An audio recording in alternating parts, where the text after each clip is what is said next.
Time to be woke, take off your shades, it helps see through the smoke, cause the wicked hide behind the cloak, and if you stay in the mist, you gon' be soaked, so listen up, cause this hair of the dog, what's real, what ain't, is this the fog or smog, cause there's a difference when you breathe it in, so don't let the corporate media take you for a spin, this that morning show, they put you in the know, so I hope that you ready, cause all we do is go, go, go, yeah, come get your info, you gon' be like, whoa, hair of the dog, we bout that, ayy, we in the zone, we out here, yeah, spitting the facts.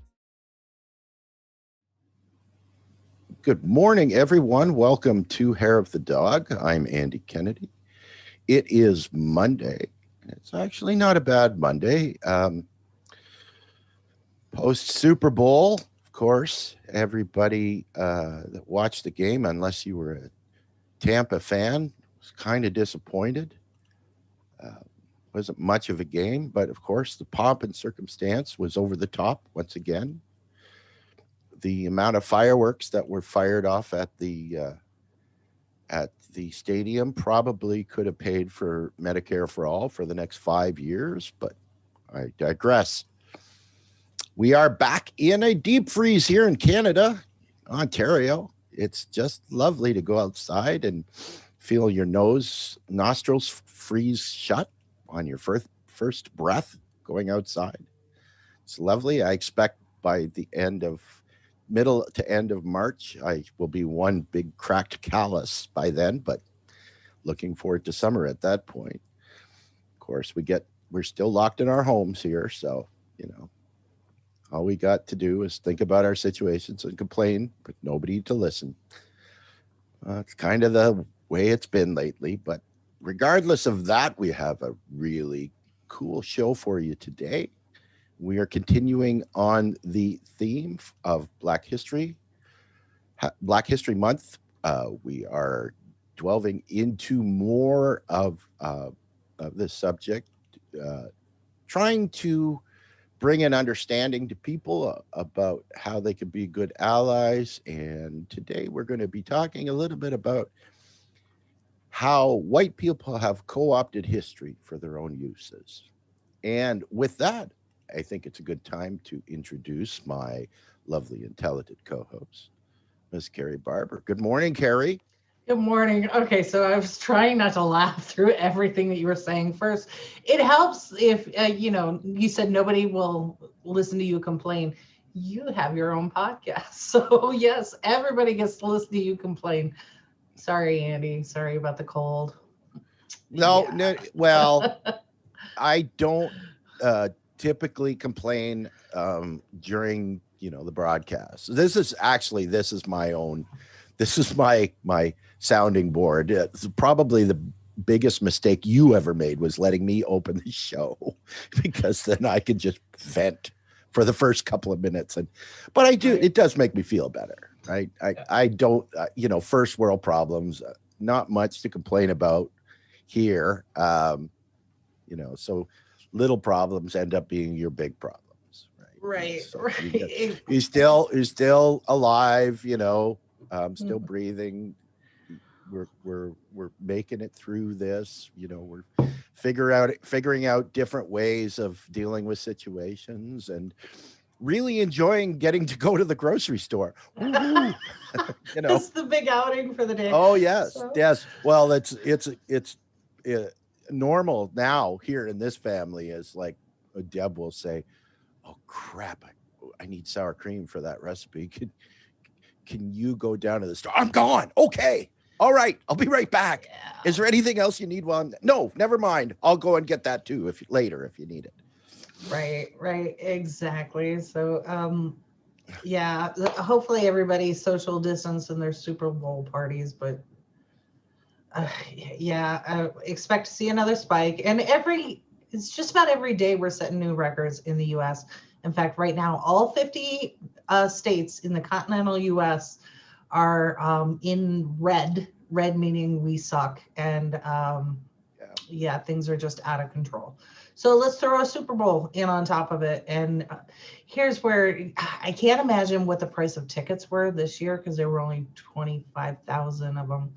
But yeah, that's a good way to flip some of the oligarchy in that. So, Sure. that's a dark comment, and I'm just going to leave that there. But so Yes, we have to take the high road. Remember, every time, Kerri, even if it's, the the oligarchs who want us all dead, we still have to take the high road with them too.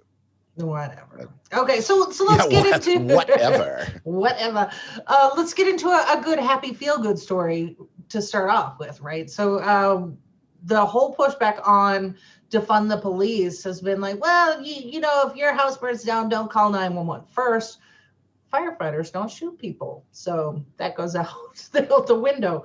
But in Denver, particularly in Aurora, that has had some serious issues with police brutality and unarmed American folks being shot dead, they decided to take some really decisive action here, and we're seeing a report come out now.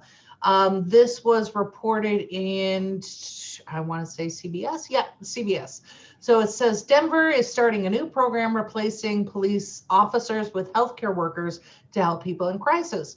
So this particular program is support team assisted response, and they go out on calls instead of uniformed police officers. And the kind of calls they go on to are mental disturbance, drug related, all of these kind of things where maybe a police officer isn't really necessary. Or trained. Right. So it's called the STAR team response. And they're reporting that 748 cases had these STAR team members go to the scene, diffuse the situation, provide assistance, mental health, whatever is needed. Nobody died. 748 calls. Nobody died. And nobody was arrested either. Instead of putting them into the criminal justice system, the people actually got the help that they needed. So instead of a 911, it's more like a 311 kind of situation. So this, for our neighbors on the right who were subjected to the whole negative on defund the police, this is what it actually can look like. And I think that this is something that everybody can agree is a much better use of our time, our talents, the limited funds that we have at a state and municipal level, that this is just a much better way to go. So I want to put that out there. And there's a link to the article. Oh, I'm sorry. This is from the insider.com. I think CBS also reported on it. But so yeah, it was just a really, really good story. And this is evidence where we can model it in other major cities and hopefully start to see a reversal on unintended consequences, and in particular, unarmed citizens being shot dead. So, well, and I think it's a great concept for everyone, including the police, because it allows them to actually be more engaged in the community in a positive way. It gives them the ability to actually do the jobs they were trained for, right? mm-hmm. And I think that's huge. And this isn't the first time this happened. It was more of a consequence of an action that happened in New York City. If you recall, a number of years ago, there was a situation where the police unions felt like they weren't being backed by the city, right? And if you know anything about police unions, they are, some of the strongest unions in the country. And they said, well, fine, we're just going to not take calls for a certain time period because as a job action. When it ended up happening is the crime rate went down. Right. The police stopped responding. Good one. Way to show us. Right. So what happens when the law and order people actually achieve law and order and it goes down? What do you have to talk about now? And I think that's part of the problem. But real quick, so if you're joining us this morning, if you're waking up, this is typically the call-in Monday of the year. So get it together. Yeah. Wake the fuck up. Right.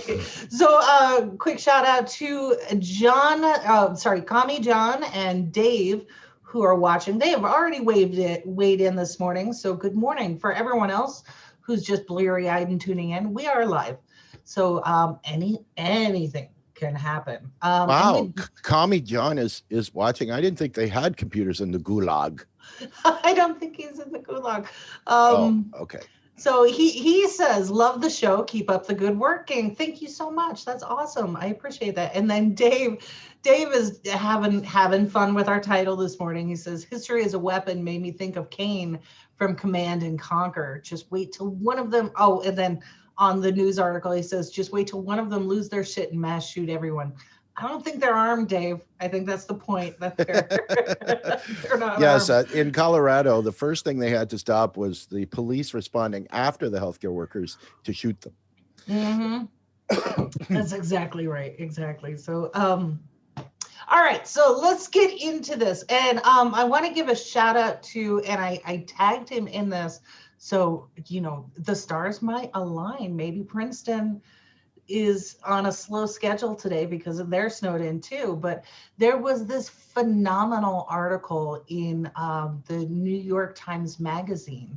So I know this has kind of hit the scenes everywhere and people are talking about it. So I wanted to bring it into our conversation for Black History Month. So there is a professor, associate professor at Princeton.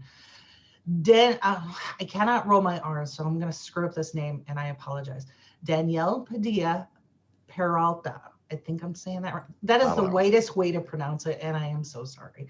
But he is this phenom from a young age. Kind of reminded me of my kid because he's described in this article when he was a little kid sitting on a windowsill with this giant book of history. And my son was the same way, except his was biographies. He loved historical biographies.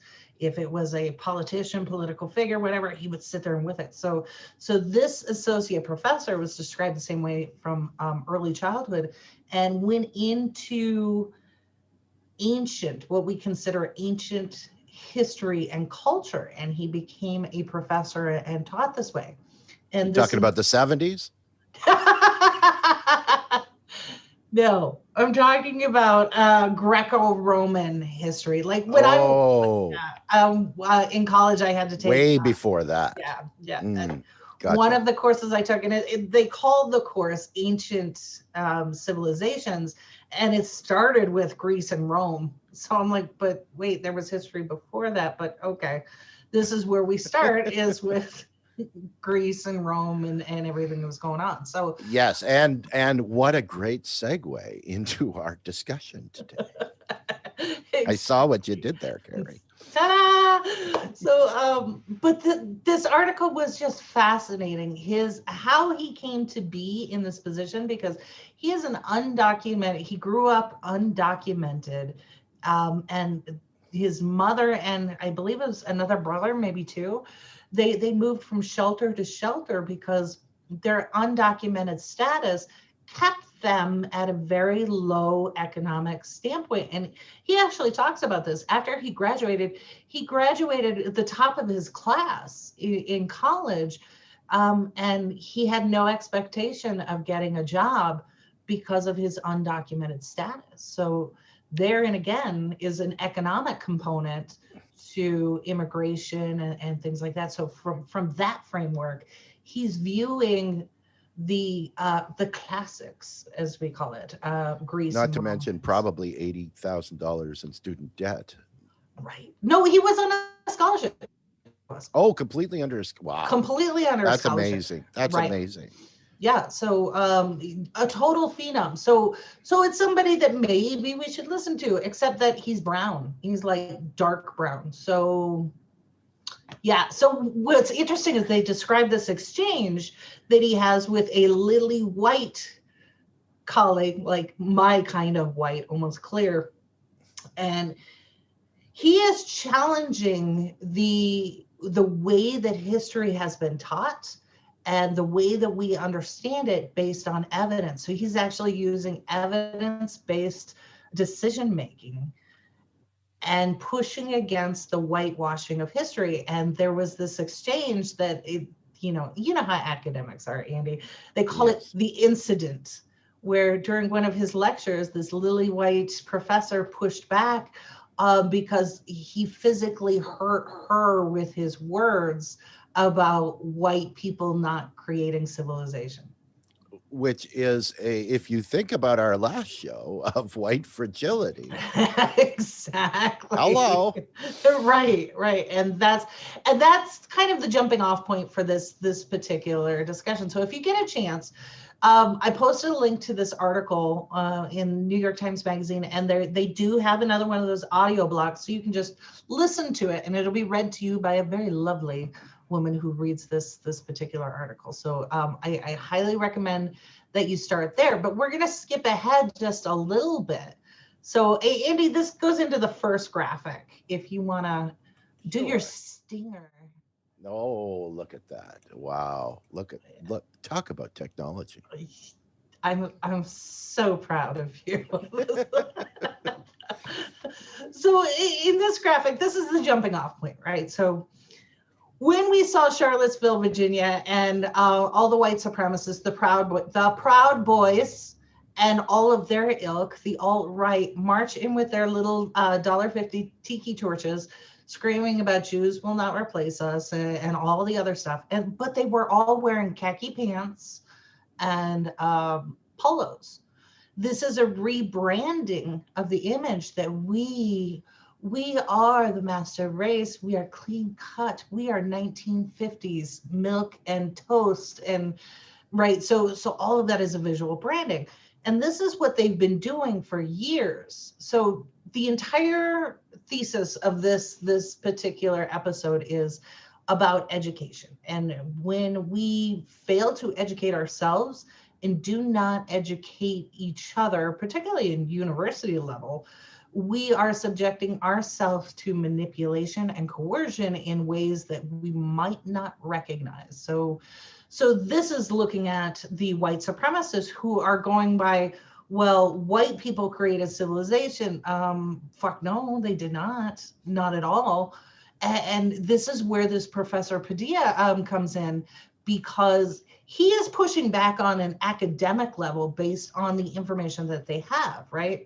So these are supposed to be scientific-based disciplines of humanities and history. You take the evidence available to you, corroborate it, and present it.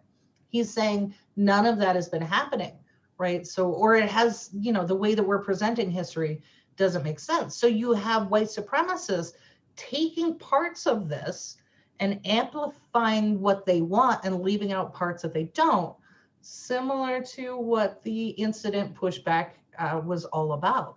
So what I thought was interesting is this professor wrote this op-ed when Trump came into power in his presidency, and he compared Trump's immigration policy to Greco-Roman history. And this quote here is from his article, and I've included a link to that. And I think it's a beautiful illustration of what we think we know about history and what actually happened are two completely different things. So if white supremacists are going to use Greco-Roman ideology and culture as they understand it, then it doesn't really make sense in this. This is why this graphic to me is hilarious, because you have this Parthenon-looking building in the US, and you have all these Proud Boys and alt-right white supremacists out front.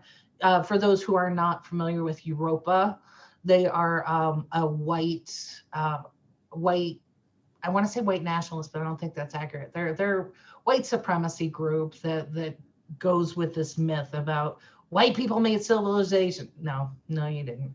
No, they didn't. So, but this professor illustrates this point that even in these situations in 122 BC, you had this Roman politician saying, no, we don't want to give these other Latin white people any type of citizenship. We don't want to make them Roman citizens because they're going to take the cookies away from you. Right. So it's the same economic relationship. Right. And they're American cookies, so they're the best cookies.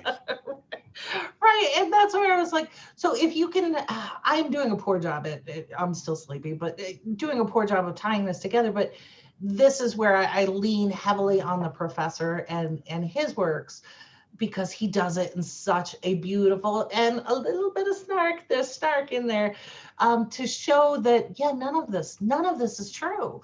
And when you go back and look at the actual society, you had this great trade and commerce and everything that was going on. So you had in Morocco and Turkey, or Constantinople later, mathematicians, and every part of the Mediterranean, these were Black and brown people. You had science and health and surgery, and this was all Africa. And then you had spice trade and other types of holistic healing coming in from Asia. And all of this was coming into major commerce centers around Rome and Greece. And Rome and Greece itself was not white. It wasn't white. So it's kind of a little hysterical that white supremacists would point back to this. Not knowing.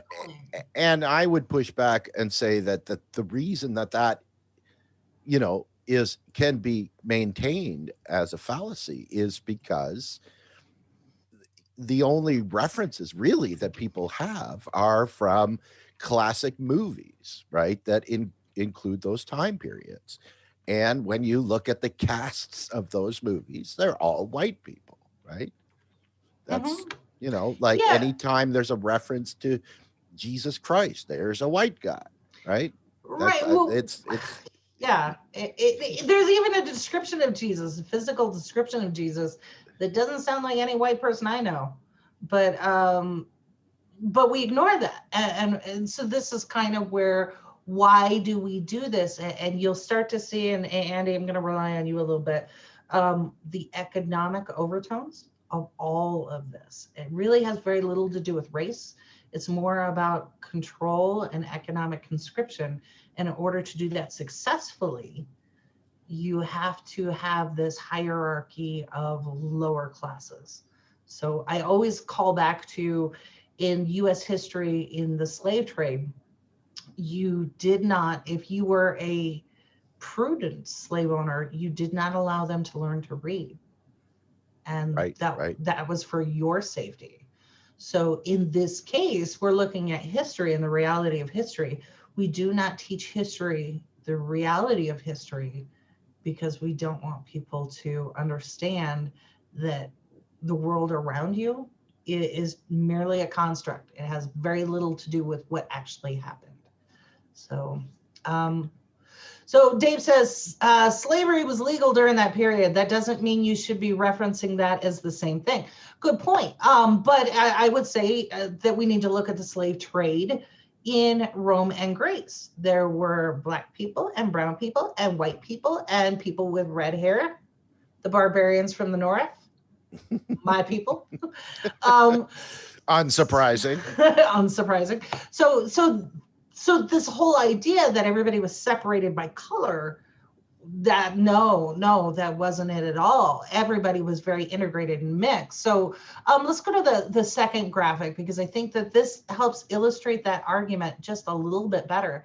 And this came from another professor who was pushing back on this. So, and it's so small, I cannot read her name, but Mary Beard.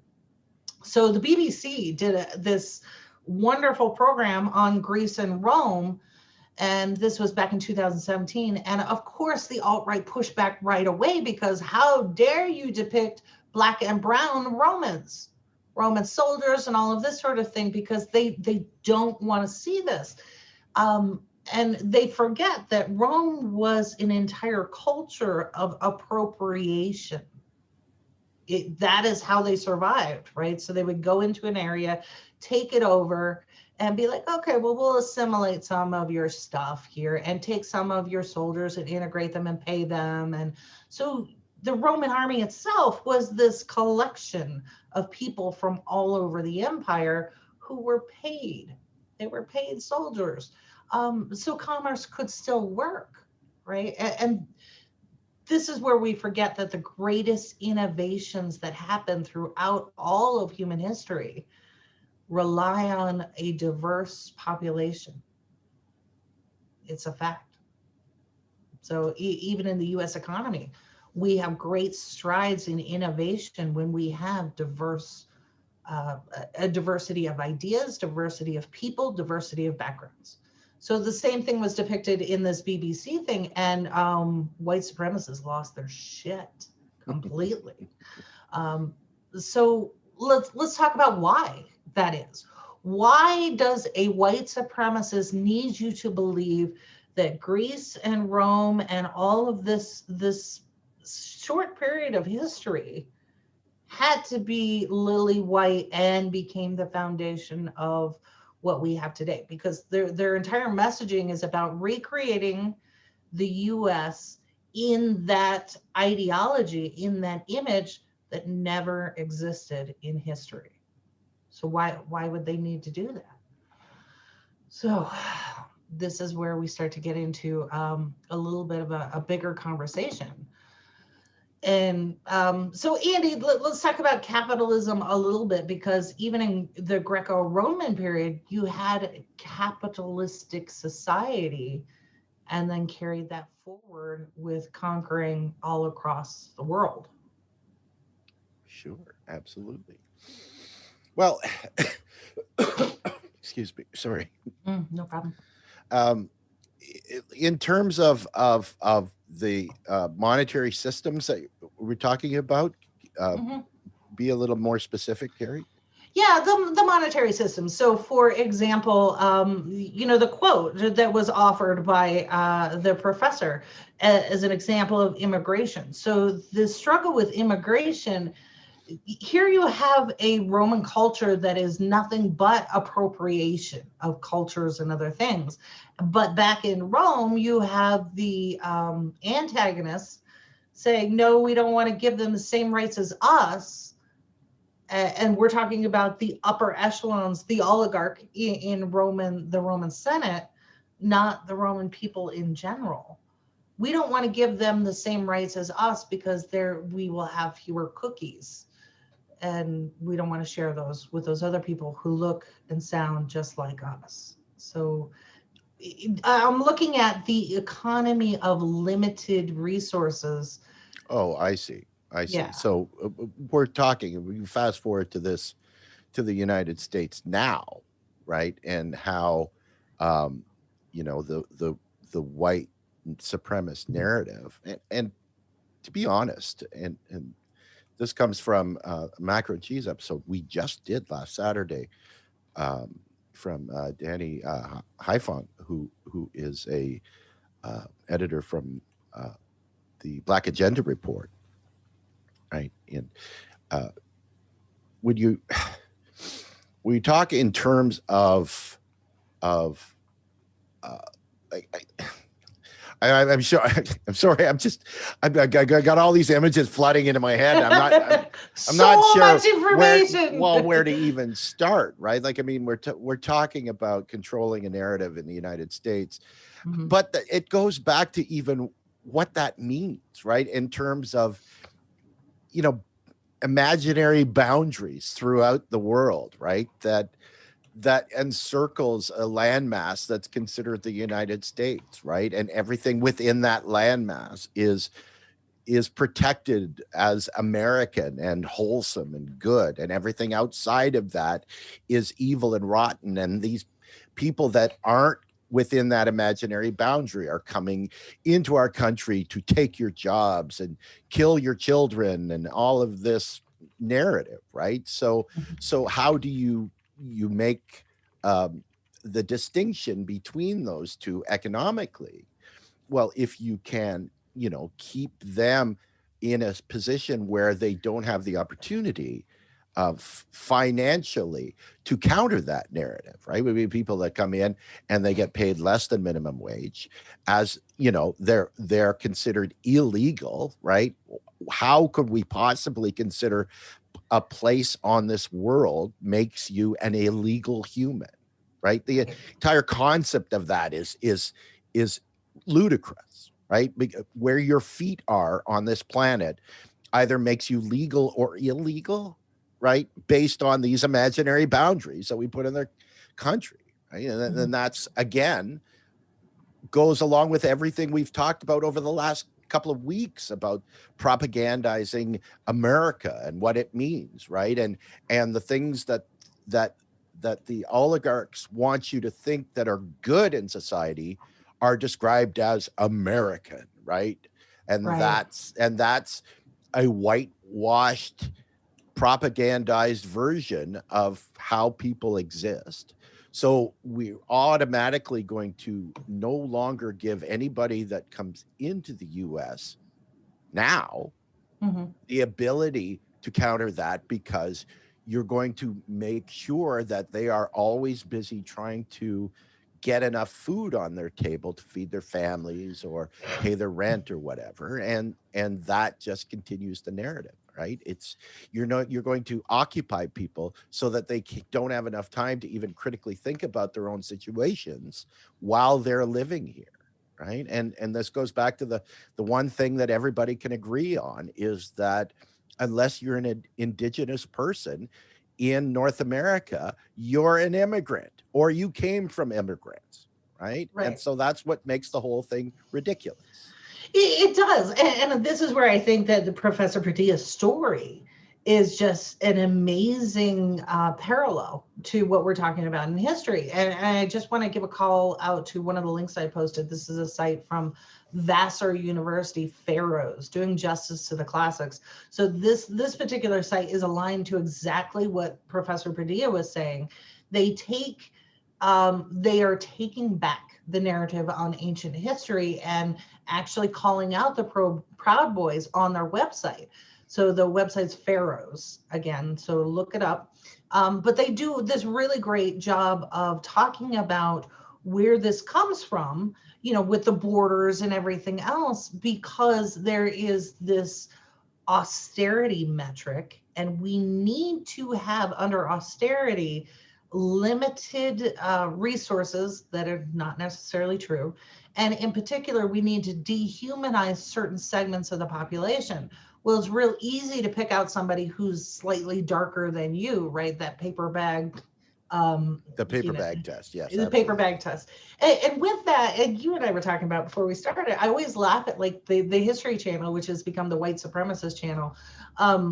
Whenever they do history and there's some technological piece that remarkably modern man cannot figure out how these ancient civilizations did it, therefore it must be aliens, because it couldn't possibly be brown and black people making these advances. Let's forget war and everything else that sets us back decades upon centuries of learning. That's never in consideration, that we would lose knowledge because of that imperialism.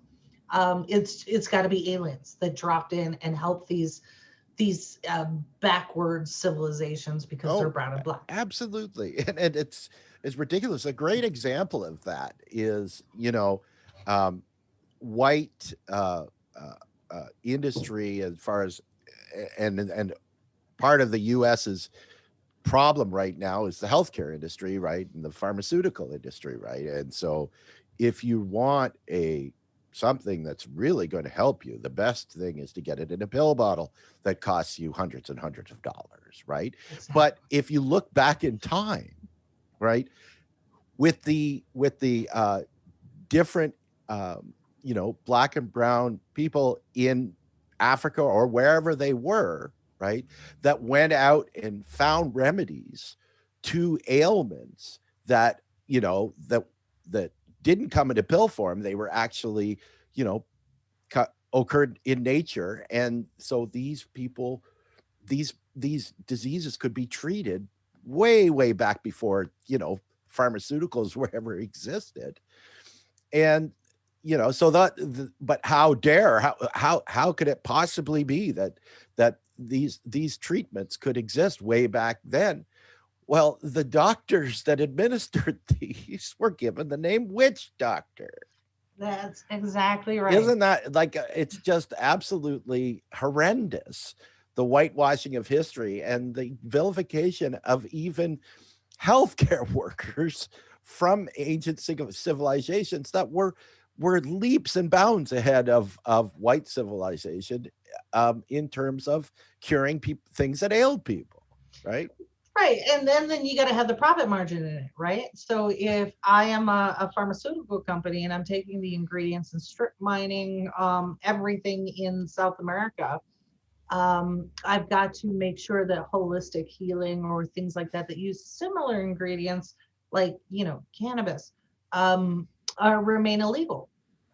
So it's just layer upon layer upon layer, and we can go in so many directions and dedicate a single episode to each one of these topics. Okay, Dave, you're right. Dave says, what wonder have we built? I would say the Trump Tower. Oh, yes. Woo. Make it great. So that's where I want to go to next. Let's jump ahead in history and make America great again. So there's that whole narrative about, they never identify what time period this is, that America was phenomenal and great. I would say it was probably during a time period when we had great technological and humanitarian advances, which is kind of where I want to talk about now. So, and this is the part where I learned a lot about US history, because I was never taught most of the stuff that I'm going to present to you now. And again, I'm going to do a terrible job glossing over it, but I did provide links because I would invite you to read up on it in all of your leisure time, and maybe get some understanding of it. So Andy, this is the last graphic and your last opportunity for that wonderful Oh no, stinger. they're still. Yeah. Oh, it's not the end of my stingers yet. That's another show. So okay, right. All right, so this is where I'm jumping ahead a little bit, and I'm juxtaposing a couple different themes into this last segment that I provide for your consideration. So there is the header for one of these white supremacist groups. I think, what is that, Stormfront? And they always talk about, on all of their headers, they put every day is or every month is White History Month. And this is exactly what we're talking about. All of history that I learned, that you learned, has completely been whitewashed. There are all of these amazing inventions and historical figures and events that just got written out. Well, why? Why is that? And do you guys not remember the Texas Board of Education? So for years, decades, this tiny little Board of Education of a bunch of backwards, ignorant folks got to decide what was in textbooks, actual books, for the rest of the country. And the reason for that was their school district placed such great volumes of orders that the rest of the publication community, the educational publication community, listened to them. So this tiny group of folks got to decide what the rest of us learned. And if they decided they didn't want to learn about the cotton gin or C.J. Walker or any of these other figures from history, if they didn't want to talk about Black Wall Street, they could draw a line through it. And the textbooks manufacturers and printers wrote that out. So for decades upon decades, all of this was decided by this tiny little group in Texas, which is why the rest of us have no clue what actually happened in our own country. So for example, this graphic of this little old lady, I just love this graphic. She's got like this hatchet and her Bible open, and it's black and white, but you can imagine she's wearing gray or black. And this is an image of prohibition, right? So when we think of the US in our history of prohibition, this is kind of the image that we see, right? But the reality is the strongest voices in favor of prohibition were actually Black activists. Did you know that? They weren't privileged white evangelicals. It was Black activists across the entire country who were preaching temperance and prohibition, not because they were teetotalers, but because a system of domination and domination and subordination. So every major Black abolitionist and civil rights leader before World War I, from Frederick Douglass, Martin Delany, Sojourner Truth, W.E.F. Harper, Ida B. Wells, W.E.B. Du Bois, and Booker T. Washington endorsed temperance and prohibition because most of the sales of alcohol and as well as the establishments were run by wealthy or well-to-do white people in order to get the masses addicted. Now, part of this story is told through the indigenous people of the United States. We know that in the Army, they were giving them, fire water because they discovered that they were more prone to addiction, alcoholism, just because of the way things work. They'd never had it before, so here, let's give it to them. Well, now they're incapacitated because they've become alcoholics.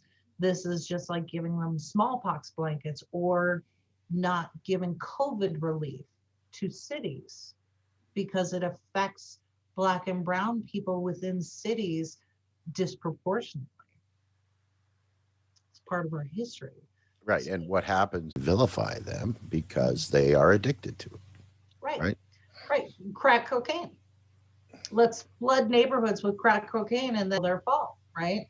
So we know that this has been a trend as a student in the United States and elsewhere, that the proponents of prohibition, because that I posted, they talk about whenever you see these images, the Hollywood images, the speakeasies are always heavily populated by dancing Black people who are drinking and having a good time. And that's the history that we are taught. And there's some element of truth there, but the reality was abolitionists were outspoken because of economics and the social dynamics, not because they didn't like alcohol, right? So this is part of our history, once again, that has been whitewashed. Because all of these people recognized what was happening and were speaking out against it. So this image of the teetotaler old white lady shaking her finger at you, it's not accurate. It's not. So that was one of the pieces that I was like, wow, that was an epiphany moment for me. I didn't know that. Weigh in the chat. Is this something that you knew? Am I just behind the eight ball here? But I had no idea. So Dave says, also, history is very classist. The capitalist viewpoint, yeah, absolutely. To the victor go the spoils, including rewriting history, and in our oligarch and the upper echelons of capitalism that get to tell the story. Absolutely. That's why the pages of the book are always white. Thank you. So, so then the other piece of this, manifest destiny. So when I was a kid, I was in Colorado, going back to Colorado again. And so we learned a lot about the expansion westward of the United States. And they glossed over what we actually did to indigenous people, what we did to the massive herds of buffalo, what we did to the land, kind of glossed over it a little bit, but the information's there. One part that was not there, and this is where it becomes uniquely personal to me. So this weekend I was playing with barbed wire. I have never had a reason to play with barbed wire, but I always go back to who invented barbed wire and it was, and how handy it is, and how easy it is to put up a fence. It was a Black man, and I apologize profusely. I don't remember his name. I just remember that this was a Black man. So critical thinking, why would a Black man, late 1800s, want to create something to keep things in? Why barbed wire? Do we never stop to think about it? Well, the reason he did that is because he was a rancher and he had cows and land. and needed to keep his cows in.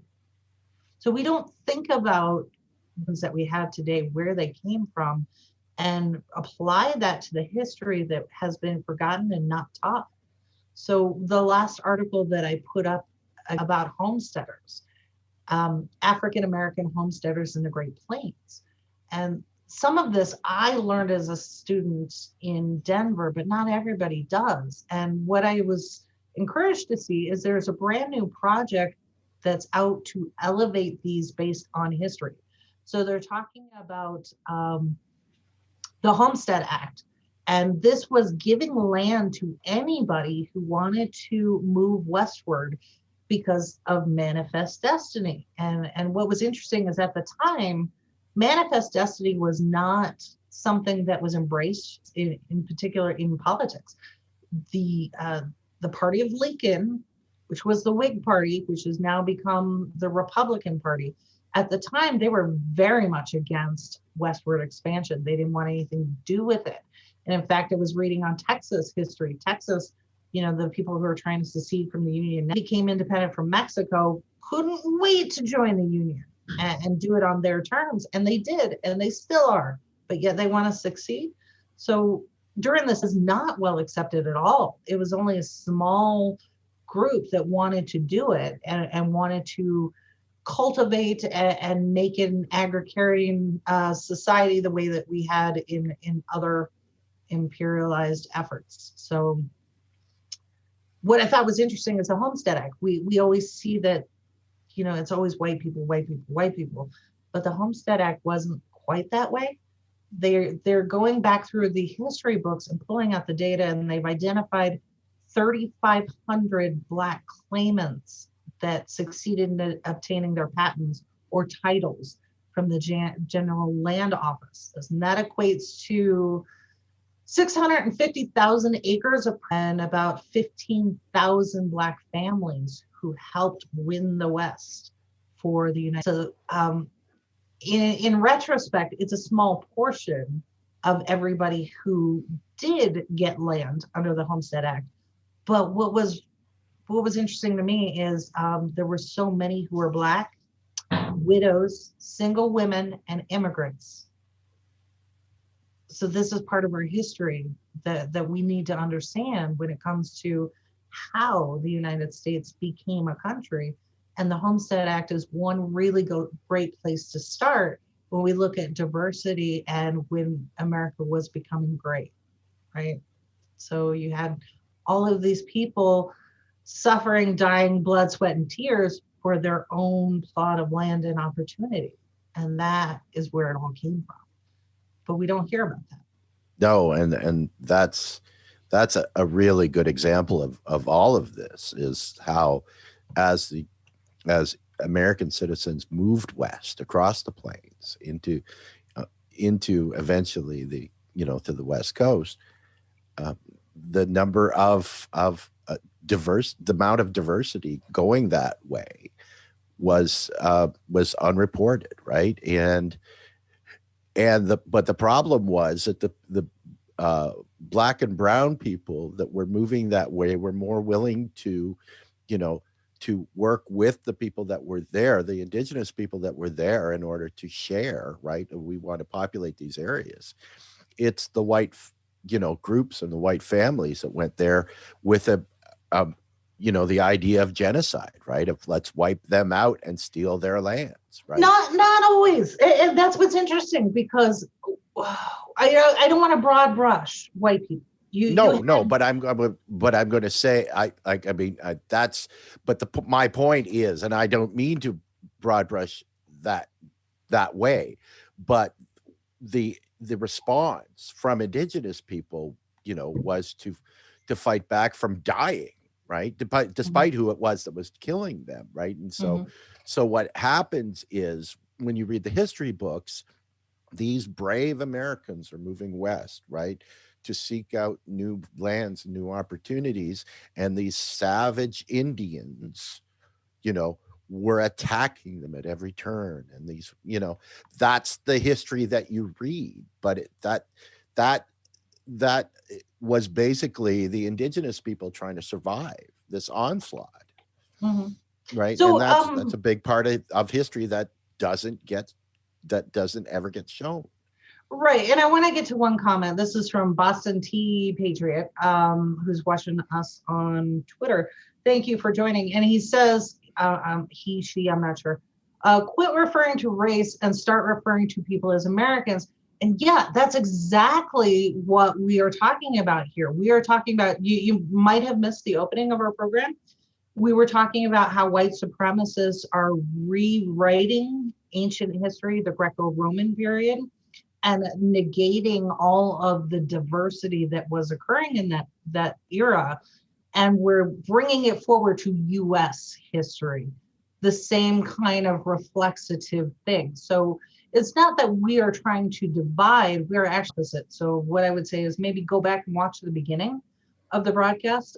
So if you're just jumping in right now, it looks like that we are trying to divide, when what we are actually doing is quite the opposite. But I appreciate you tuning in, and thank you for weighing in this morning. So yeah, these are all examples of how history has been whitewashed, right? That's the main purpose of the show, is to show that history is white in color, and but the month that they call Black History Month, that Black history should be available all year round. Well, right? And to T. Patria's point, Black History Month is our history, and we need to have more of these conversations, not just in February. But then Kami John says something: brutalize and oppress people for centuries, and then be like, why did they use intoxicants? And I wanted to call that comment out because there was a headline yesterday about millennials and other younger generations are not getting married and having children. And the chief comment below it was, yeah, because we're trying to survive. And as I was putting this show together, I went back to Howard Zinn when he did the write-up from the actual journals of the priest who was with Columbus and the way that they were treating the indigenous people. Their message about the indigenous people there were so brutalized by Columbus and his sailors that they stopped having children. They stopped, all of the normal human activity, so horrifically bad. And they even talked about some of the mothers drowning their children so they wouldn't have to live in that environment with that kind of brutality. And right. I was thinking, yeah, this is the economics we're at now, where we have people who are just trying in this economy, and what we have done through austerity and neoliberal, neocon policies, where today why do we have to beg the Biden administration for $2,000 here in the US when we can look out and the rest of the world is looking at us going, what is going on in the US? Why is $2,000 a big deal, right? So yeah, I very much appreciate you, John, bringing that comment up. And John says they found the shortest month and said, here, fine, take 28 days. Yeah. But yeah, so to Tea Party or Tea Patriots comment, yeah, this is our history. All of us here in the US. And if we're going to be completely accurate, there is only one race. Human race. That's it. But we segment it in an understanding of communications that talks about different heritage and genealogy based on how you look, right? So Annie, my overarching problem with racism that I still to this, I did not choose my background, my parents, or any of that sort of thing. And I don't feel like I won a lottery either. So I have a really hard time understanding how, like, someone from a Proud Boys or viewpoint can claim any type of win by being born looking like they do, right? You did nothing. There was no effort. There was no ingenuity, nothing to get you looking like you look. So what is theirs? I don't understand what it is they celebrate about. Well, that's it. Exactly. It's you're showing pride in something that was completely random chance, right? And that lies our situations as human beings on Earth. You get to start to understand that everything, even the ability for you to be a good person or to be good at studying when you were in school or to be a faithful, weren't responsible for any of those things, right? They were all random chance. And you know, it's the stuff that where, you know, I'm proud to be an American, I am proud to be a white American or whatever. It's a thing that was just randomly given to you. Yeah, exactly. Right? Exactly. So that was kind of encapsulates, and like I said, each one of these pieces could be its own episode or more. You know, we don't have that kind of time. And in fact, our time is up for this morning. So thank you to John and to T Patriot and Dave and everyone else watching. By the way, if you like this broadcast, you like what we're doing, maybe you don't, and you want to make fun of us, share it. Sure. Last week, we ended up reaching 13,000 people. And this is important because we do not take a left or right side. We are solidly in the center when it comes to progressive politics. And like you may be tired of seeing the bias across the political spectrum that divides us as Americans and divides the rest of the world. I know, Andy, you do a lot with the international community. So yeah. Our job, as we see it here, is to provide people with information that's not necessarily readily available in the normal, you know, mainstream media places that we talk about, right? And we don't tell you how to react to it. We don't tell you what you should believe. If we provide the information, you know, it gives you a chance to think critically about your own situation and create your own beliefs, right? We don't practice that enough in a place, in a time period in 2021 where we can basically just allow other people's talking points to feed our brains and not actually think about our own situations. That's a skill that's been lost in a lot of places in the world that we need to get back before we really have a chance to do anything constructive in our societies, because all of that is so available to us. We have the ability to stamp out things like world hunger and poverty and unemployment and everything, right? Those are all political choices. Once we come to that understanding, that's our society becomes a just one, and that's huge. That needs to happen, especially if we're talking about our survival. You know, yeah, we can't continue this event. way. Yeah, exactly. So that's all I got for this morning. Andy, you are always so eloquent with your closing statement. So why don't you take us out on this? Yeah, that's Monday? also not my doing. It's all complete random chance, and most of the times it's just a shot in the dark, and it works out. So. But anyways, no, it was a very good conversation today, Kerri. Thank you very much, and I hope everyone enjoyed our little show here today to start our week off with. Maybe you know, try to clear out some of your Super Bowl concoction cobwebs that might have inhabited your brain this morning, and enjoy the start of your week. And hopefully we will see you on Wednesday. Take care, everyone. We bout that, ayy. We in the zone. We out here, yeah. Spitting the facts, how it's supposed to be. Hair of the dog, we keeping it G.